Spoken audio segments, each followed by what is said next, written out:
Boa tarde, meu nome é Raquel, sou professora da rede municipal de Novo Gama. No momento estou como diretora, também na rede. Sou pedagoga, me especializei em educação especial e em Libras, que aliás é uma grande paixão, E tive a honra de receber o convite do SEMAESP para falar um pouquinho do atendimento educacional especializado, Mas assim, antes de falar do atendimento educacional especializado, eu acho muito importante ressaltar um pouco sobre a educação inclusiva, Porque a educação inclusiva caminha junto com o atendimento educacional especializado, E o tema inclusão é algo que está sempre em evidência, está sempre em estudos, Está sempre baseado em leis. E como gestora, hoje no momento, eu acho que um dos primórdios, para a inclusão é preparar a escola, E quando a gente fala de preparar a escola, eu acho que preparar o ambiente escolar para receber essa criança, esse adolescente, é um dos passos, digamos assim, muito importante, Esse desafio, ele permeia por muitos lugares, por muitos momentos, não somente nas adaptações físicas.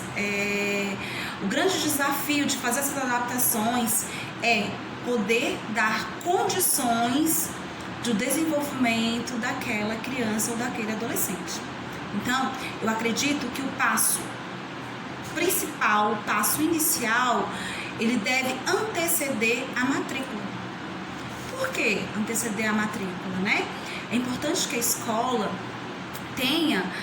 descubra quais são essas adaptações necessárias para receber aquele novo estudante que está chegando à sua escola, Ela precisa estar preparada para recebê-lo. Ela não pode esperar receber o estudante para depois se preparar, Apesar que muitas das vezes é isso que acontece, mas ela precisa já estar preparada. Por isso que eu acredito que essa preparação deve anteceder a matrícula, Porque é importante que as pessoas com deficiências, aquele estudante com deficiência, aquela criança, aquele adolescente, ou até mesmo aquele pai, se sinta acolhido, se sinta inserido de forma natural dentro do ambiente escolar, dentro da rotina e principalmente dentro dos métodos de ensino, E aí, seguindo nessa importância, desse atendimento, a questão do estar preparado, também eu não posso deixar de ressaltar a importância do pai não se omitir a dar a informação na hora da matrícula, A informação que o filho dele tem uma determinada deficiência, tem um transtorno, seja ele qual for, porque infelizmente isso é uma grande realidade, Posso dizer, como gestora, nós já vivenciamos situações assim. Eu não culpo os pais, Muitos não informam porque não acreditam ser importante dar essa informação. Uma grande maioria tem vergonha, tem aquela parcela de pais que não aceitam, então eles preferem agir naturalmente, Faz a matrícula do filho dele, aquela criança é matriculada, é inserida dentro de uma turma e que muitas das vezes poderia ser diferente, Nós temos aí, de acordo com a especificidade da criança, qual turma seria melhor a ser inserida. Nós vamos dentro da quantidade de alunos dentro da lei da redução de turmas. Então, são informações que é importante se ter na hora da matrícula. E aí eu vou para o outro lado da história, porque tem às vezes o pai que não informa a escola, o que traz grandes prejuízos para o desenvolvimento da criança, como eu acabei de mencionar, como a gente também tem o outro lado, O responsável que efetua aquela matrícula ali dentro da secretaria da escola acaba também não transmitindo essa informação. Pega aquele laudo que às vezes o pai entregou, E arquiva ali na pastinha do menino, bonitinho, e não informa a direção, a consequentemente, o coordenador e o professor, né, que é uma das principais pessoas. E aí eu ressalto, nesse sentido, a importância do alinhamento entre toda a escola, né?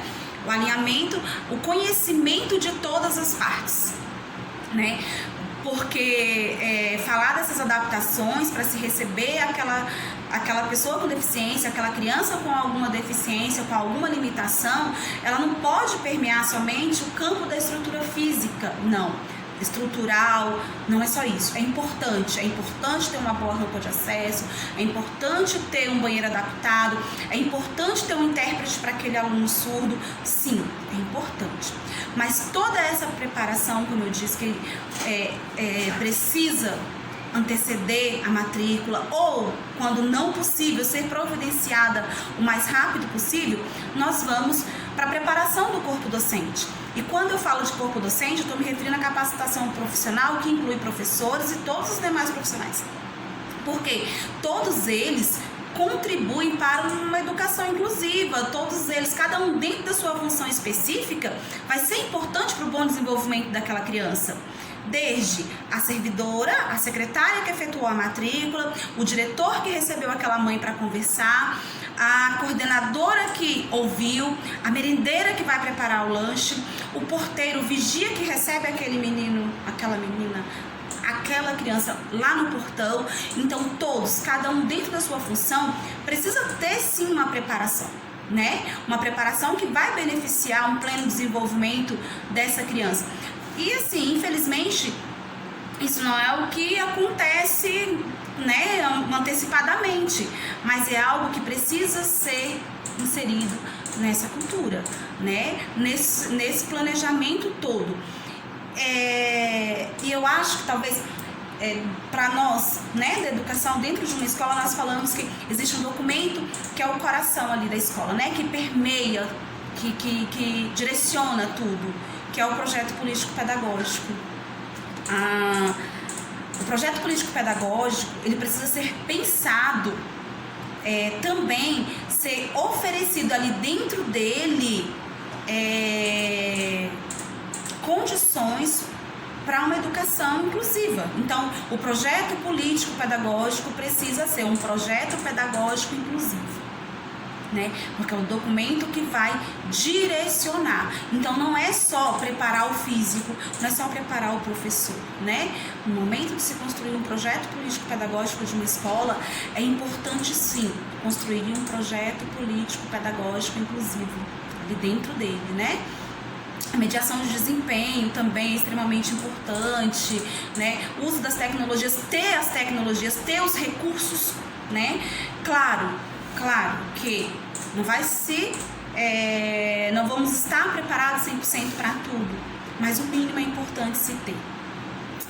E aí, seguindo nessa sequência, eu falo da necessidade, da importância que tem uma sala de AE, uma sala de atendimento educacional especializado, né, para o pleno desenvolvimento daquela criança, daquele adolescente que tem alguma deficiência, né. Falar da sala de AE, da importância da sala de AE, é algo que me emociona muito, é algo que realmente mexe muito comigo. Primeiro, porque eu sou uma eterna amante da educação especial, e segundo, que eu vivi a sala de AE, o Centro de Atendimento Educacional Especializado, por todos os lados que uma pessoa pode viver, né? Um profissional pode viver. Aliás, quase todos. Eu só não estive lá como uma pessoa que estava sendo atendida, mas eu pude conhecer, acho que quase todos os lados, né? Eu estive vivendo a sala de atendimento educacional especializado, Centro de Atendimento Educacional Especializado, primeiramente como mãe. Foi minha primeira experiência, meu primeiro conhecimento, foi o primeiro atendimento que agregou conhecimentos à minha bagagem, né? Como mãe, eu vivi ali dentro com meu filho.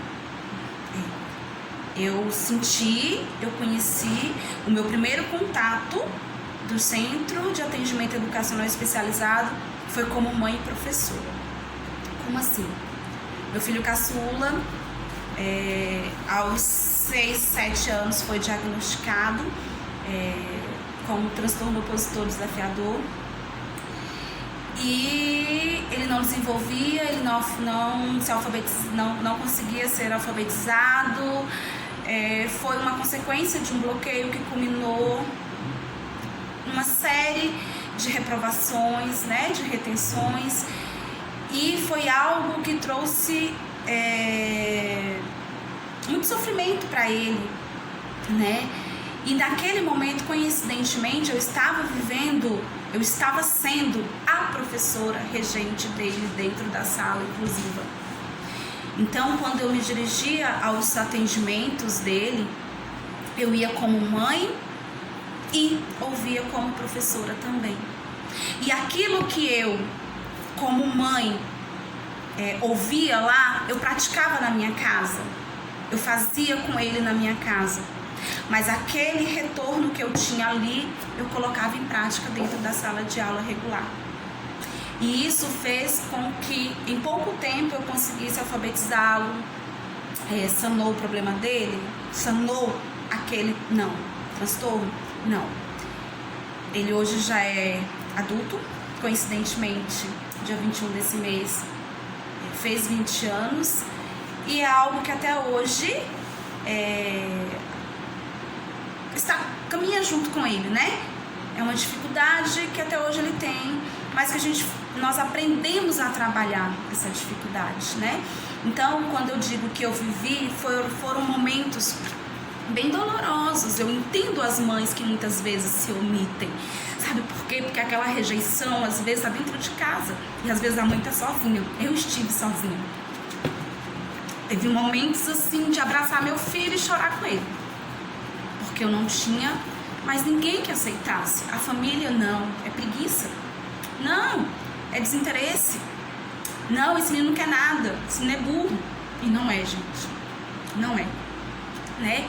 Então eu entendo, eu sempre me coloquei ao lado, eu sempre me coloquei no lugar das mãezinhas na qual eu tive o privilégio de conhecer, porque o meu filho era só um transtorno e eu sei o quanto foi difícil. E aquelas mães que o filho tem uma deficiência severa, quantas portas se fecham, quantas situações elas precisam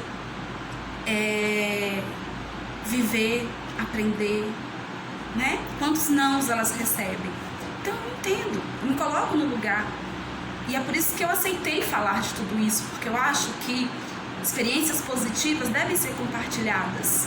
Hoje meu filho está bem sucedido, graças a Deus, está em pleno desenvolvimento, está na faculdade, um curso que é o sonho de muitos jovens, mas não foi fácil a trajetória até aqui, nem a dele e nem a minha.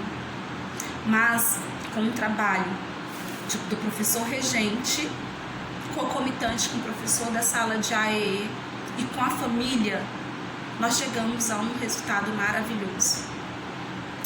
No segundo momento, dentro da sala de AEE, eu vivi como professora da própria sala, né? A escola na qual eu sou gestora, a sala de AEE dessa escola foi fundada no ano de 2013 e eu tive o prazer, o privilégio de ser a primeira professora dessa sala, né? Eu montei a salinha do jeito que eu imaginava que as minhas crianças iriam gostar. Ali tinha o que elas precisavam dentro da simplicidade, que naquele momento de uma sala nova, que ainda não tinha muitos recursos, mas a gente foi se adaptando, porque esse é o papel do professor de AEE, né? Fui adaptando jogos, fui buscando materiais, tive o SEMAESP muito presente, me auxiliando nesse processo de formação. E o trabalho do professor de AEE junto com o professor da sala regular é fabuloso. O resultado é sucesso absoluto daquela criança. Talvez não na sua totalidade, porque cada um tem uma especificidade, né? Tem uma necessidade. Mas que é ganho para ambas as partes. E era isso que eu vivia naquele momento, né? Era oferecia para o professor recursos para que ele, o professor do ensino, inclusive da sala, né, regular de ensino, oferecia para ele sugestões, como ele poderia trabalhar em infinitas possibilidades, né? Eu tentava oferecer para ele, isso fazia diferença. Vivi um terceiro momento que eu estava ali dentro da sala de AE, mas que eu saí. Por que você saiu da sala de AE se você é tão apaixonada pela educação especial? Saí da sala de AE justamente por esse amor à educação. Naquele momento tinha um aluno surdo que estava dentro de uma turma inclusiva com um professor que não tinha conhecimento da Libras, da língua de sinais, né?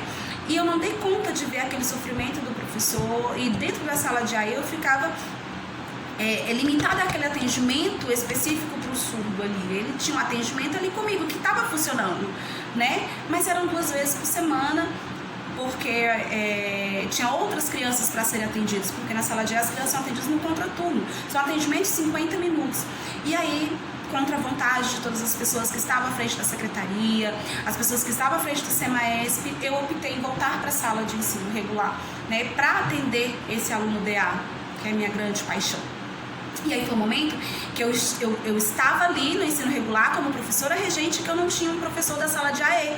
E foi notório a diferença, né? O quanto que me fez falta, o quanto que fez falta na vida desse menino, né? Então, assim, são 50 minutos, mas são 50 minutos preciosos, com um profissional especializado, com um profissional preparado, que vai atender ele ali dentro daquilo que ele precisa, porque o professor de AE não é um professor de reforço.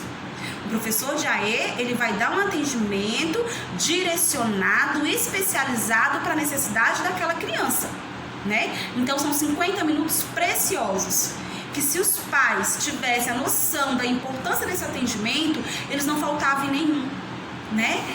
E fui ser gestora, né? E como gestora eu também vivi 2 lados, né? Vivi um lado onde eu tinha a sala de AE em pleno vapor, em atendimento, com um profissional que atendia o aluno, que tentava da melhor forma dar o suporte para aquele professor, né? Que o trabalho dele ia além daquela salinha, daqueles 50 minutos. Ele estava sempre em busca de oferecer formação para os professores. Eu não posso deixar eu não quero citar nomes, mas porque foram várias pessoas, mas teve professor que realmente fez a diferença na vida daquele aluno, daquele professor que recebia, né? Porque muitas das vezes o professor recebe aquele aluno e ele não tem informação para aquilo, né? Como que eu vou trabalhar com essa criança? Às vezes ele tem boa vontade, mas ele não sabe. E quando você tem uma sala de AE dentro da escola, você tem um profissional especializado que vai te dar, como que eu posso dizer, que vai...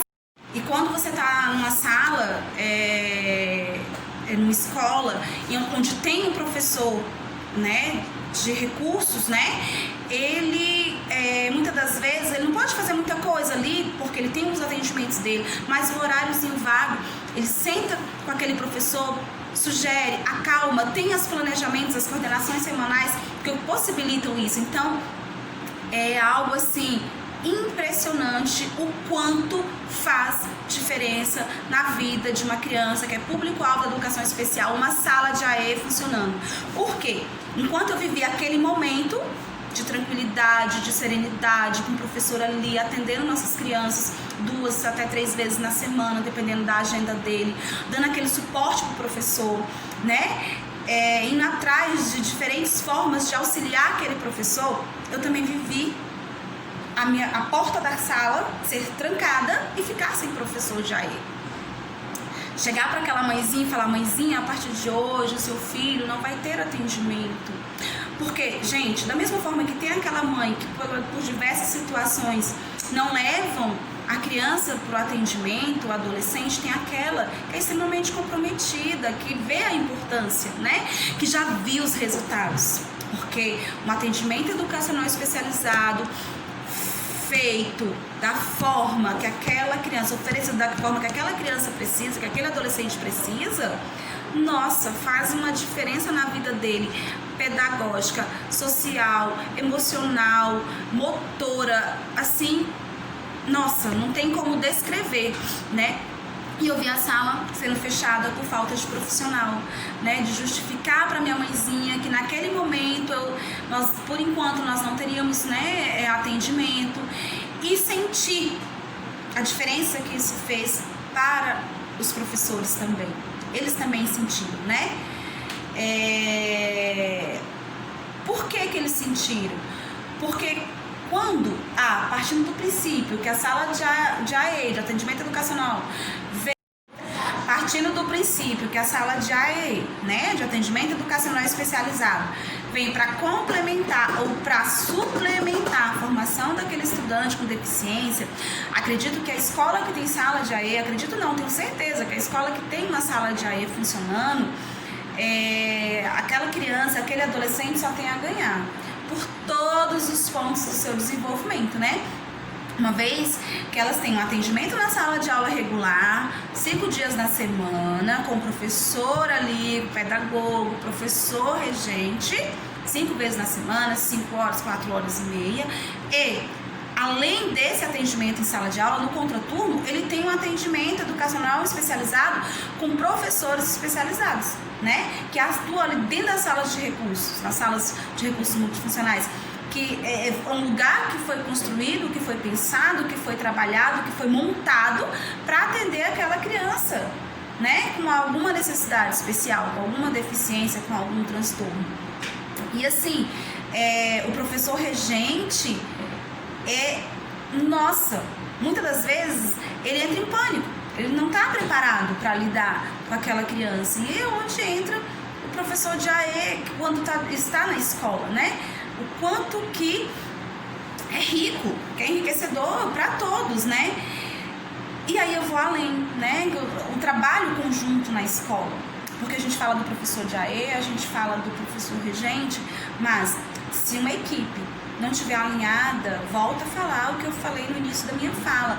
Toda uma equipe, todo o corpo docente deve estar alinhado, sim, né?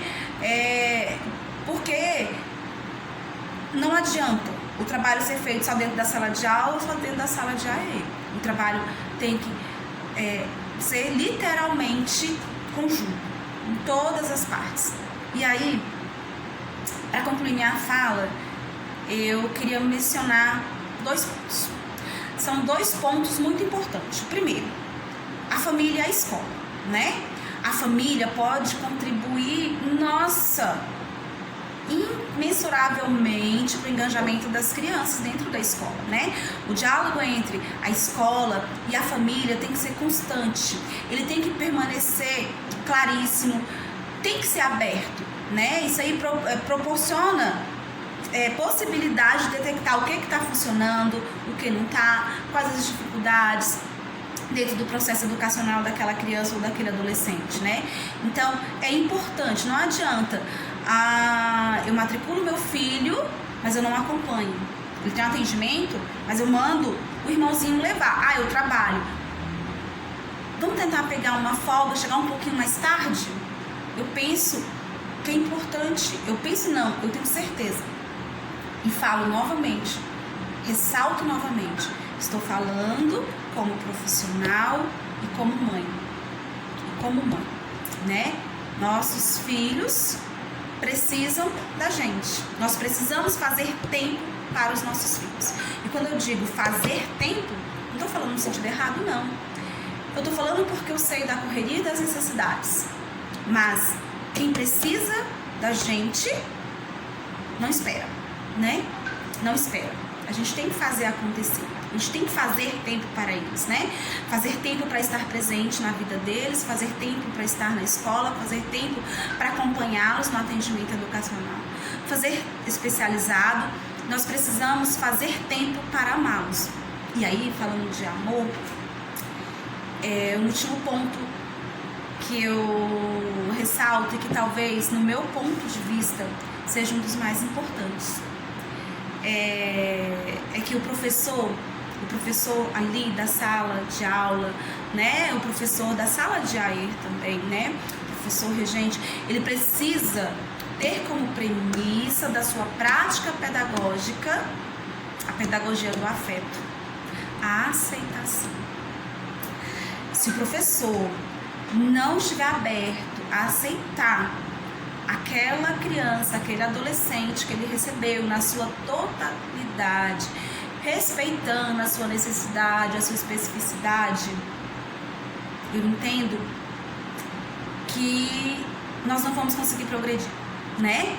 A escola é um espaço aonde aquele estudante está sendo formado para a vida, né? E se não houver a prática pelos nossos educadores, de forma geral, da pedagogia do afeto, da aceitação, todo o trabalho, todo e qualquer outro trabalho pode cair por terra, né? Eu gosto muito de uma frase de Paulo Freire e com ela eu encerro. Não há saber mais, não há saber menos, há saberes diferentes. E assim, nós educadores precisamos aprender a valorizar o saber do nosso aluno, seja ele qual for. E eu coloco nós, porque é verdade, em algum momento nós vamos nos deparar com alguma situação que, se eu não tiver aqui dentro a prática da pedagogia do afeto, eu posso não conseguir realizar um trabalho pela qual eu jurei